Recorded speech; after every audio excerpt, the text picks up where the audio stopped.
First వచ్చేసి హరిత విప్లవం, గ్రీన్ రివల్యూషన్.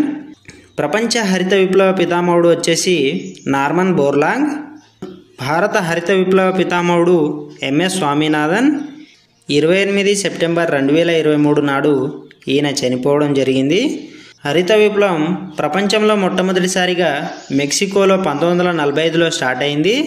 అలాగే 1966-67లో భారతదేశంలోని పంజాబ్లో ప్రవేశపెట్టబడింది. భూములకు నీటిపారుదల సౌకర్యాన్ని కల్పించి రసాయనిక ఎరువులను, క్రిమి సంహారక మందులను వాడి, సంకరజాతి వంగడాలను వాడి స్వల్పకాలంలో అధిక దిగుబడి సాధించే వ్యవసాయ విధానాన్ని హరిత విప్లవం అని అంటారు.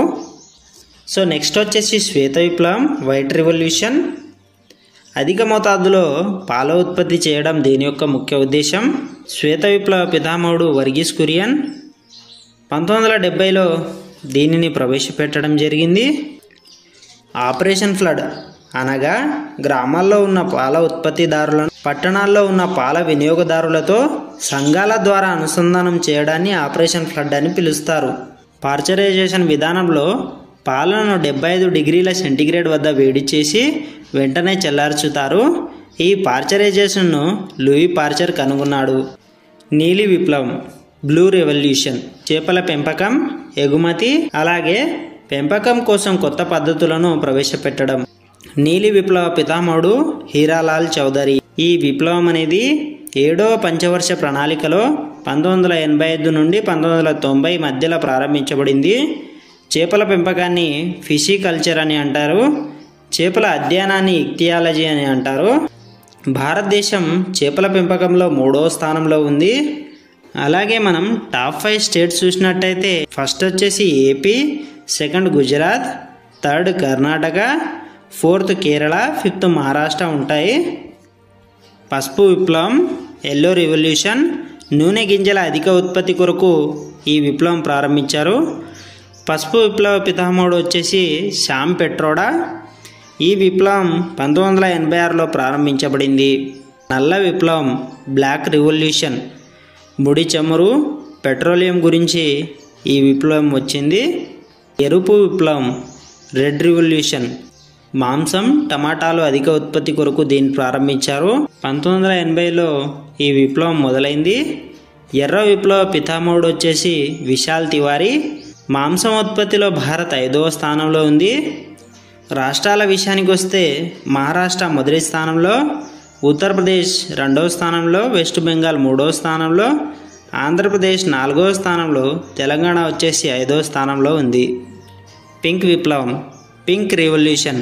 ఉల్లి ఉత్పత్తి, ఫార్మాస్యూటికల్స్, రొయ్యల ఉత్పత్తి గురించి ఈ విప్లవం రావడం జరిగింది.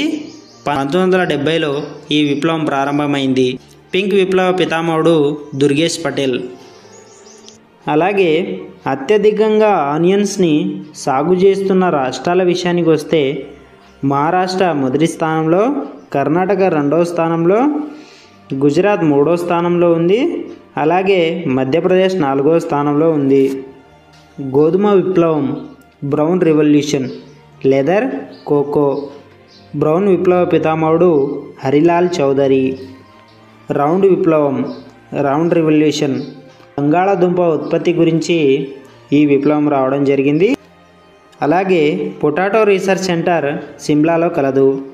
బంగాళాదుంప సాగు చేస్తున్న రాష్ట్రాల్లో ఉత్తరప్రదేశ్ మొదటి స్థానంలో ఉంది. స్వర్ణ విప్లవం, గోల్డెన్ రివల్యూషన్. హార్టికల్చర్ మరియు తేనె ఉత్పత్తి కొరకు ఈ స్వర్ణ విప్లవం రావడం జరిగింది. స్వర్ణ విప్లవ పితామహుడు నిర్ఫాక్ తుతేజ్. వెండి విప్లవం, సిల్వర్ రివల్యూషన్. గుడ్ల అధిక ఉత్పత్తి కొరకు ఈ విప్లవం రావడం జరిగింది. గుడ్ల ఉత్పత్తిలో భారత్ 3వ స్థానంలో ఉంది. అలాగే ఆంధ్రప్రదేశ్ మొదటి స్థానంలో ఉంది. ఆంధ్రప్రదేశ్ను ఎగ్ బౌల్ ఆఫ్ ఏషియా అని పిలుస్తారు. గ్రే విప్లవం, గ్రే రెవల్యూషన్. రసాయనిక ఎరువుల అధిక ఉత్పత్తి కొరకు ఈ విప్లవం రావడం జరిగింది. సతత హరిత విప్లవం, ఎవర్ గ్రీన్ రెవల్యూషన్. ఈ విప్లవ పితామహుడు ఎంఎస్ స్వామినాథన్.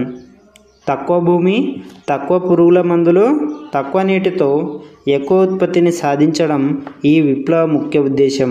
ప్రోటీన్ విప్లవం, ప్రోటీన్ విప్లవ పితామహుడు అని నరేంద్ర మోడీని పిలుస్తారు. వ్యవసాయ సాంకేతికత, యంత్రాల అభివృద్ధికి, అలాగే ఆహారంలో ప్రోటీన్ లభ్యత గురించి ఈ విప్లవం రావడం జరిగింది.